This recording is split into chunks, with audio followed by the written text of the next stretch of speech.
नमस्कार, ABP news पर खबर दिन भर के साथ हाजिर हूं मैं रुमाना इसार खान। विस्तार से खबरों का रुख करेंगे। महाराष्ट्र विधानसभा चुनाव को लेकर अभी की बड़ी जानकारी मैं आपको देने जा रही हूं। महाराष्ट्र के मुख्यमंत्री एकनाथ शिंदे से मुलाकात की है एमएनएस प्रमुख राज ठाकरे ने।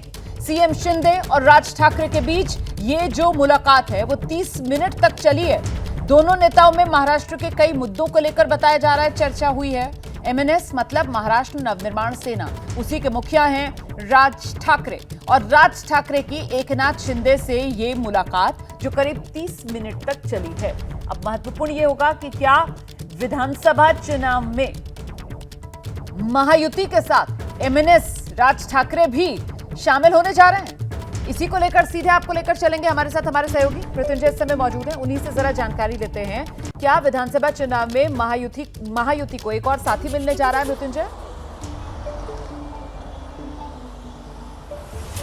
रोमाना, देखिए, राज ठाकरे ने मुख्यमंत्री एकनाथ शिंदे से उनके सरकारी निवास पर मुलाकात की और इसे शिष्टाचार मुलाकात बताया गया। लेकिन रोमाना, जब महीने भर बाद विधानसभा चुनाव हो तो इसे सिर्फ शिष्टाचार मुलाकात नहीं कहना चाहिए बल्कि सामंजस्य मुलाकात कहनी चाहिए। कहीं न कहीं सामंजस्य बिठाने वाली बात दोनों पार्टियों में हो रही है। लेकिन बात है कि क्या महायुति में शामिल होंगे राज ठाकरे, तो ये कहना बहुत जल्दबाजी होगी, क्योंकि अगर महायुति में शामिल करना है तो उसका सबसे बड़ा की प्लेयर है बीजेपी।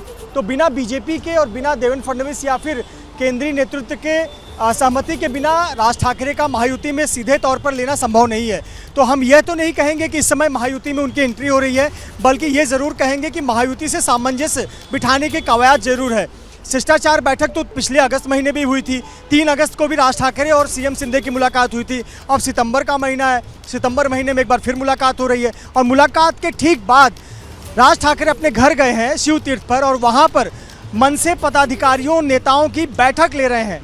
वहाँ पर वो अपने कार्यकर्ताओं की बैठक ले रहे हैं कि चुनाव में हमारी रणनीति क्या होगी। कुल मिलाकर संकेत ये मिल रहा है कि चुनाव को देखते हुए राज ठाकरे जो कदम उठा रहे हैं, कहीं न कहीं एकनाथ शिंदे के साथ वो सामंजस्य चाहते हैं। अब वो सामंजस्य क्यों चाहते हैं? क्योंकि मानकर चलिए कि दोनों का वोट बैंक, दोनों पार्टियों के कार्यकर्ताओं की विचारधारा एक तरह की है या एक जैसी है। दोनों की शाखाएं एक रही हैं, चाहे मनसे हो चाहे शिंदे गुट हो, ये सभी बाला साहब ठाकरे को मानने वाले लोग हैं। तो ऐसे पर सामंजस्य बिठाने की बात चली है। लेकिन महत्वपूर्ण सवाल यह है कि सामंजस्य किस स्तर का होगा। क्या राज ठाकरे वोट काटने वाला काम करेंगे, या राज ठाकरे एकनाथ शिंदे से मिलकर फ्रेंडली फाइट करेंगे, या ऐसे उम्मीदवारों का चयन होगा जो उद्धव गुट को ज़्यादा से ज़्यादा नुकसान पहुंचाए। तो देखने वाली दिलचस्प बात होगी। इस पर अभी तक आधिकारिक बयान ना तो शिंदे पक्ष की तरफ से आया है ना ही राज ठाकरे की तरफ से। लेकिन इशारे में जिस प्रकार की मुलाकात हो रही है, ये साफ तौर पर दिख रहा है कि ये सिर्फ शिष्टाचार नहीं बल्कि हम कहें सामंजस्य मीटिंग नजर आती है। महत्वपूर्ण जानकारी आप दे रहे हैं, बहुत शुक्रिया। नजर बनाकर रखिएगा, कोई और अपडेट होगा तो फौरन दर्शकों तक पहुंचाएंगे। और आइए, महाराष्ट्र युवा मुख्यमंत्री आतिशी बनी है। फिलहाल आतिशी ने अपना पदभार संभाल लिया है।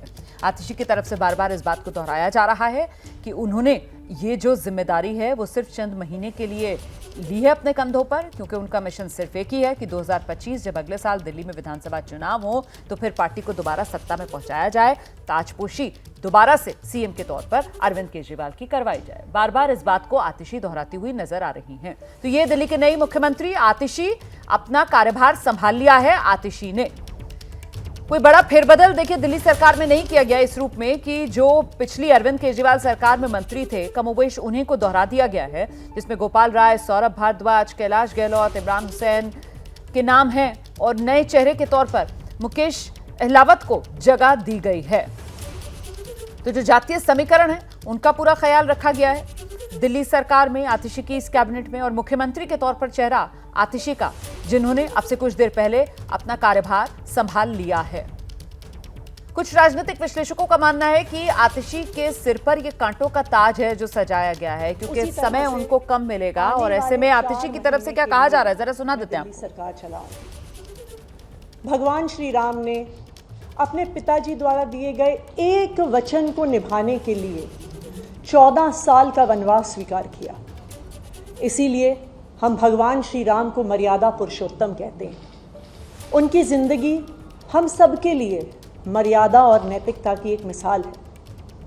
बिल्कुल उसी तरह अरविंद केजरीवाल जी ने इस देश की राजनीति में मर्यादा और नैतिकता की एक मिसाल कायम की है। पिछले 2 साल से भारतीय जनता पार्टी ने अरविंद केजरीवाल जी पर कीचड़ उछालने में कोई भी कसर नहीं छोड़ी।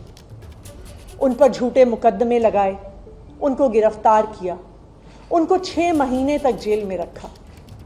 जब अरविंद केजरीवाल जी को सुप्रीम कोर्ट ने जमानत दी तो उन्होंने कहा कि अरविंद केजरीवाल जी की गिरफ्तारी एक दुर्भावना के तहत हुई है।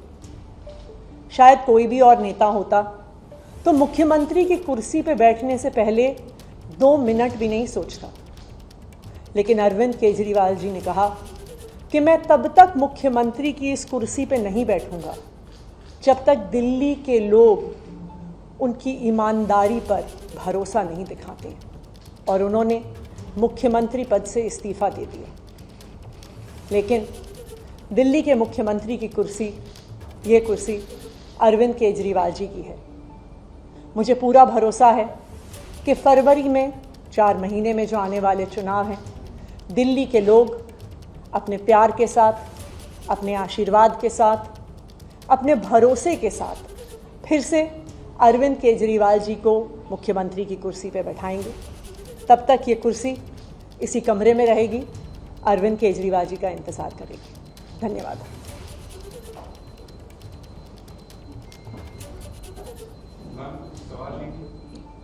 कार्यभार संभालने के बाद भी आतिशी की तरफ से वही बात दोहराई जा रही है कि ये जो कुर्सी है वो दरअसल अरविंद केजरीवाल की ही कुर्सी है, सीएम की कुर्सी।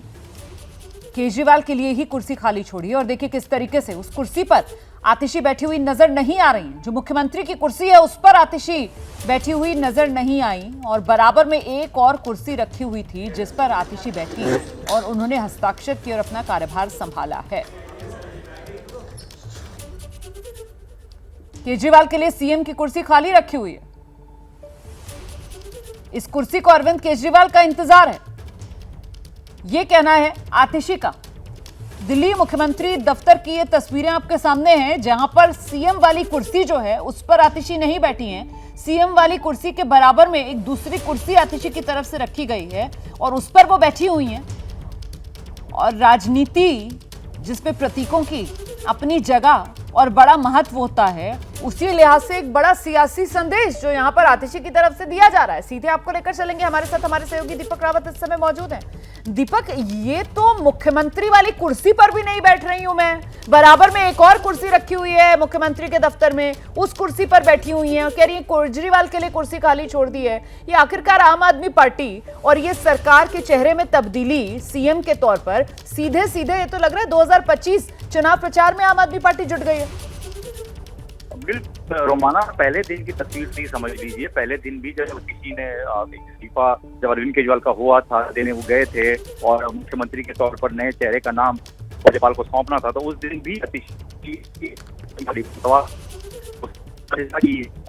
ही चेहरा बदल जाए लेकिन मुख्यमंत्री के तौर पर पार्टी और सरकार के कामकाज को आगे बढ़ाने का काम अरविंद केजरीवाल करेंगे। उसके बाद आप देखिए तो जिस दिन शपथ लेना है उस दिन भी अरविंद केजरीवाल के साथ आतिशी गई और शपथ ही उसके बाद उन्हीं के साथ निकली हैं। तो इसलिए तो आज जो ये 2 कुर्सियां आप देख रही हैं, 2 कुर्सियों का मकसद ये है दिखाना या अपने वॉलंटियर्स को भी कि जो टॉप लीडरशिप है यहाँ जो अरविंद केजरीवाल है उनका कद बिल्कुल भी नहीं घटा है। आप आज वो भले मुख्यमंत्री के पद पर नहीं है, अगर 4 महीने बाद जीत कर आते हैं तो वही मुख्यमंत्री होंगे। दिल्ली की जनता को भी दीपक, ठीक है, अपनी राजनीति के लिहाज से आतिशी कदम उठा रही हैं, लेकिन अब यहाँ पर सवाल तो ये पूछा जाएगा ना कि जो संवैधानिक प्रक्रिया है ये तो सीधे सीधे उसके साथ एक तरीके से मखौल जैसी स्थिति है जो आम आदमी पार्टी ने बना दी है। यहाँ दिल्ली मुख्यमंत्री का दफ्तर और जो सीएम वाली कुर्सी है वो खाली छोड़ी हुई है। मतलब ये तो सरकार का कामकाज है ना, और ऐसे में सरकार के कामकाज में भी अगर राजनीति लाई जाएगी तो फिर जाहिर सी बात है कि अपने सियासी विरोधियों के निशाने पर यहाँ पर आम आदमी पार्टी आएगी। आखिरकार ये लोकतांत्रिक जो प्रक्रिया है उसमें कौन से नई चलन को जन्म देती हुई यहां पर आम आदमी पार्टी नजर आ रही है, इसी को लेकर अब सवाल पूछा जाएगा। ये देख रहे हैं आप, ये देखिए, ये सीएम का दफ्तर है और सीएम के दफ्तर में वो कुर्सी सीएम वाली वो खाली रहेगी, वो सांकेतिक तौर पर खाली रखी जाएगी अरविंद केजरीवाल के लिए और आतिशी दूसरी कुर्सी पर बैठेंगी। मतलब एक कुर्सी खाली वहां पर रखी जाएगी, एक कुर्सी जिस पर आतिशी बैठी हुई हैं, और वो खाली कुर्सी ये दिखाने के लिए कि आतिशी सिर्फ और सिर्फ एक तरीके से कस्टोडियन है। इंतजार 2025 दिल्ली विधानसभा चुनाव का आम आदमी पार्टी कर रही है, जिसमें जनता की अदालत से अरविंद केजरीवाल को जब सर्टिफिकेट मिल जाएगा तो फिर दिल्ली की मुख्यमंत्री पद जो है, दिल्ली के मुख्यमंत्री की जो कुर्सी है, उस पर अरविंद केजरीवाल को ही लौटकर वापस आना है। तो सीएम के दफ्तर में ये दो कुर्सियां, एक वो मुख्यमंत्री वाली कुर्सी जो खाली छोड़ दी गई और बराबर में एक दूसरी कुर्सी रखकर आतिशी उस पर बैठी। उसी दूसरी कुर्सी पर बैठकर आतिशी ने अपना पदभार संभाला, ये कहते हुए कि साहब ये जो कुर्सी रखी हुई है सीएम के लिए, अरविंद केजरीवाल के लिए कुर्सी है और अरविंद केजरीवाल को ही दोबारा सत्ता में लेकर आना है। पदभार संभाल लिया है आतिशी ने, लेकिन सीधे सीधे आम आदमी पार्टी की चुनावी रणनीति को धार देते हुए इस मौके पर भी आतिशी नजर आ रही हैं। आम आदमी पार्टी की रणनीति बिल्कुल साफ है। ये चंद महीने का दिल्ली सरकार का जो कार्यकाल है वो सिर्फ और सिर्फ 2025 आम आदमी पार्टी दिल्ली विधानसभा चुनाव में दोबारा सत्ता में वापसी करे, उसी की पूरी जमीन तैयार की जा रही है। दीपक हैं क्या हमारे साथ? दीपक, आपको मेरी आवाज मिल रही है क्या? बिल्कुल दिक्कत आ रही है, दीपक से हमारा संपर्क नहीं हो पा रहा है। तो कुल मिलाकर आतिशी ने कार्यभार संभाल लिया है, लेकिन सीएम दफ्तर में अब एक नहीं दो कुर्सियां रहेंगी। एक कुर्सी खाली अरविंद केजरीवाल के लिए और दूसरी कुर्सी पर बैठकर आतिशी अपना काम करेंगी। पदभार आतिशी ने संभाल लिया है। मैं आगे बढ़ रही हूं, बात कर लेते हैं राजस्थान में आदमखोर की दहशत की। वो आदमखोर जो 3 दिन में 3 लोगों की जान ले चुका है, कई लोगों को घायल कर चुका है। वन विभाग की कई टीमें तैनात हैं, आर्मी की मदद ली जा रही है, लेकिन अब तक आदमखोर के आतंक का अंत नहीं हो पाया है, उसे पकड़ा नहीं जा सका है। राजस्थान के उदयपुर में आदमखोर तेंदुए का खौफ, तेंदुए की तलाश में सेना सर्च ऑपरेशन चला रही है। ड्रोन के जरिए तेंदुए की लोकेशन ट्रेस करने की कोशिशें की जा रही हैं। ये जो इलाका है वो गोगुंदा इलाका है और यहीं पर तेंदुए के हमले में पिछले 3 दिन में 3 लोगों की मौत हो चुकी है। तो गोगुंदा इलाका जहां पर अब ड्रोन के जरिए तेंदुए की लोकेशन को ट्रेस करने की कोशिश की जा रही है। देखिए आप किस तरीके से ये ड्रोन कैमरे उड़ाए जा रहे हैं, इनके जरिए तेंदुए को ट्रेस करने की कोशिश की जा रही है। राजस्थान के उदयपुर में आदमखोर तेंदुए का खौफ लगातार बढ़ता हुआ। सेना ने कमान संभाल ली है, वन विभाग निगरानी में जुटा हुआ है, लेकिन आदमखोर की दहशत जो है वो कम होने का नाम नहीं ले रही है। और वो भी इसलिए क्योंकि पिछले 3 दिन में लगातार 3 लोगों को अपना निशाना ये आदमखोर बना चुका है। हम सीधे आपको लेकर चलेंगे, हमारे साथ हमारे सहयोगी मनीष शर्मा इस समय मौजूद हैं। जरा जानते हैं मनीष शर्मा से ये किस तरीके की जो कोशिशें जमीन पर आप देख रहे हैं होती हुई नजर आ रही है इस आदमखोर को पकड़ने के लिए, और कुछ सफलता इसमें मिलती हुई नजर आ रही है? कोई क्लू, कोई सुराग हाथ लग पाया अभी तक इस आदमखोर का? मनीष। रोमाना, बिल्कुल सफलता के नजदीक तक वन विभाग की टीमें पहुंचती भी हैं। कल रात उसकी कुछ झलक तेंदुए की जो मिला था, उसके बाद कोशिश की गई कि इसको एक बार फिर तलाश किया जाए, लेकिन चकमा देकर चला गया।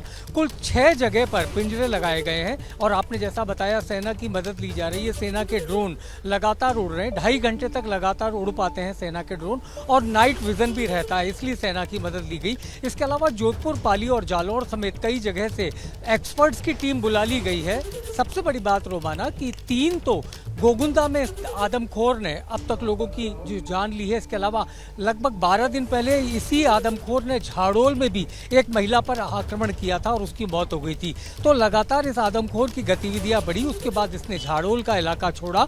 गोगुंदा के इलाके में लगातार इसकी सक्रियता देखी गई। 3 लोगों की जान ली, जिनमें 2 महिलाएं हैं, 1 पुरुष है। कई लोग घायल भी हो चुके हैं। वन विभाग के तमाम आला अधिकारी कुछ इसी तरीके से इन घने जंगलों में तलाश कर रहे हैं, लेकिन अब तक कोई सुराग नहीं मिल पाया है इस आदमखोर तेंदुए का। रहिए मेरे साथ मनीष, मैं लौटूंगी आपके पास। देखिए उदयपुर में आदमखोर तेंदुए को लेकर एक बड़ा अपडेट मैं आपको बताने जा रही हूं कि बीते 24 घंटे में इस तेंदुए ने 4 लोगों पर अटैक कर दिया है। जैसा कि अभी मनीष बता रहे थे कि कई लोगों को घायल भी कर चुका है। ये मौत तो पिछले 3 दिन में 3 लोगों की हुई है इसकी चपेट में आकर। तो पिछले 24 घंटे में इस तेंदुए ने 4 लोगों पर अटैक किया है। सर्च ऑपरेशन में 4 जिलों की वन विभाग की टीम है जो जुटी हुई है। वन विभाग की 10 टीमें दिन रात गश्त कर रही हैं, निगरानी में जुटी हुई हैं। सेना ने भी मोर्चा संभाल लिया है, लेकिन अभी तक तेंदुए का सुराग हाथ नहीं लग पा रहा।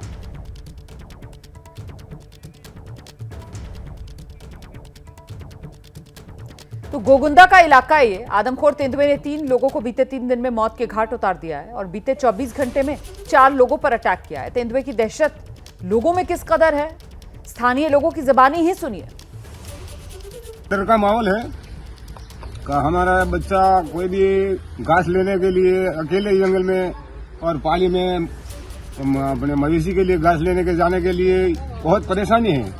तो मक्या में घुस कर रहे तो वही हमला कर तो मार डालता है। 3 दिन से सारे यही है, जंगलों के अंदर ही है। एसडीएम महोदय, थाना का जाब्ता, मिलिट्री की फोर्स भी आई हुई है, ड्रोन कैमरे लगे हुए हैं, ऊपर से भी सारी निगरानी की जा रही है। 10 किलोमीटर का दायरे में पूरा घेराव किया गया, जगह जगह पे अभी ठीक है वातावरण। लोगों ने भी अपील सुनी, अभी कोई जंगल में नहीं जा रहा है। दूर खड़े थे तो यहाँ देखा, फिर थोड़ा सा वो घास में गया, हम वहाँ से वापस जहाँ बैठा था वहाँ आए। वहाँ आने के बाद हम पेड़ पे चढ़े, पेड़ पे चढ़ के देखा तो घास से सीधा मक्की के अंदर घुस गया। मक्की के अंदर घुसने के बाद हमने मक्की में पत्थर वगैरह फेंके, वो तो मक्की से वापस दूसरी मक्की में घुसा। दूसरी मक्की में घुसने के बाद सर हमको दिखाई नहीं दिया वो।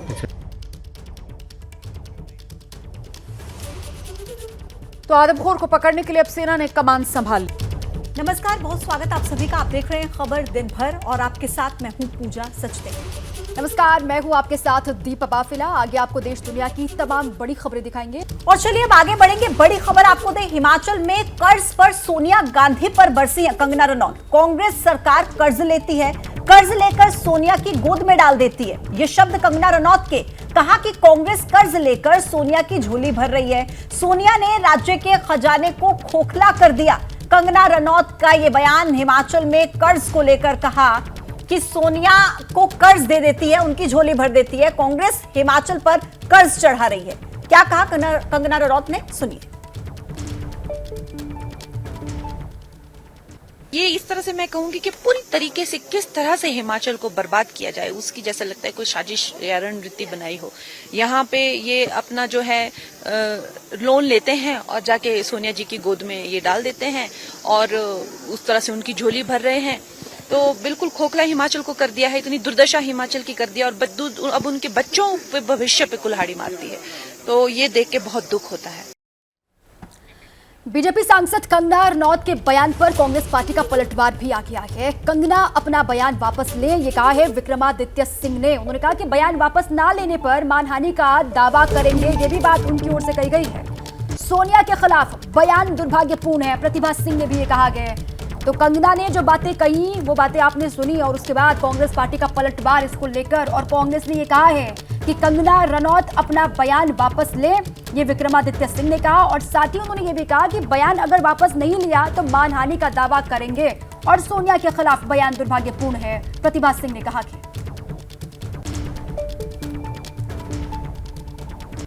बहुत ही दुर्भाग्यपूर्ण बात है कि जिस तरीके से कंगना रनौत आज से नहीं, जब से वो कैंडिडेट भी थी तब से लेकर इस तरीके की वाहियात बात लोगों के सामने रखती है। आप सोच सकते हैं ये गवर्नमेंट पैसा है, किसी एक से जेब से जाके दूसरे की जेब में तो नहीं जा सकता। मुझे तो ये भी दुख होता है कि एक एमपी जो कि एक बहुत बड़ा कद्दावर नेता होता है, उसके मुंह से ऐसी शब्दावली निकले, ऐसी बयानबाजी निकले, ये हमारे लिए दुर्भाग्य की बात है। और मुझे लगता है अब लोग उनकी बयानबाजी काफ़ी सुन चुके हैं और कोई इस बात को अब सीरियसली नहीं लेता।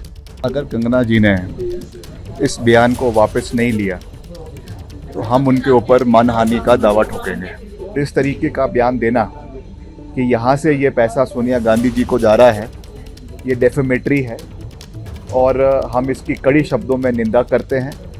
या तो वो इसके बारे में 1 हफ्ते में दस्तावेज प्रोड्यूस करे कि किस बेसिस पे उन्होंने ये बयान सोनिया गांधी जी के बारे में दिया है।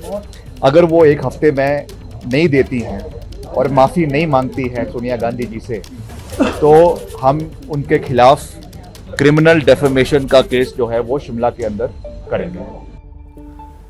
और चलिए आगे बढ़ेंगे। एक और बड़ी खबर, हैदराबाद में फिल्म के प्री रिलीज इवेंट में भगदड़ मच गई। कल ही देवरा फिल्म के प्री रिलीज इवेंट में हंगामा हुआ। फिल्म के प्री रिलीज इवेंट में भीड़ बेकाबू होती नजर आई और फैंस की सुरक्षा के लिए इस इवेंट को रद्द करना पड़ा। लाखों की संख्या में एक्टर जूनियर एनटीआर के फैंस वहां पर जुटे हुए थे।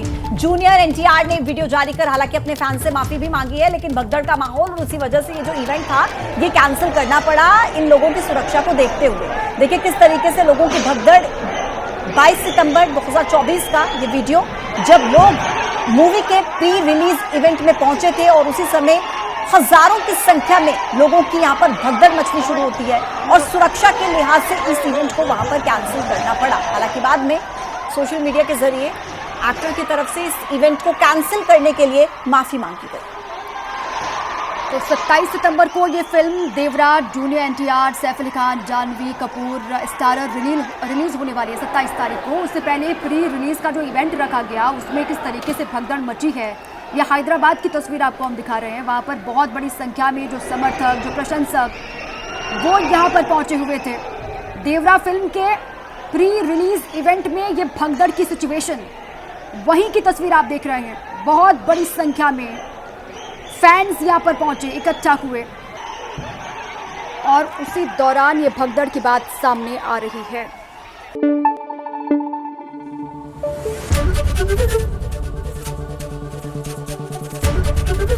एबीपी न्यूज आपको रखे आगे।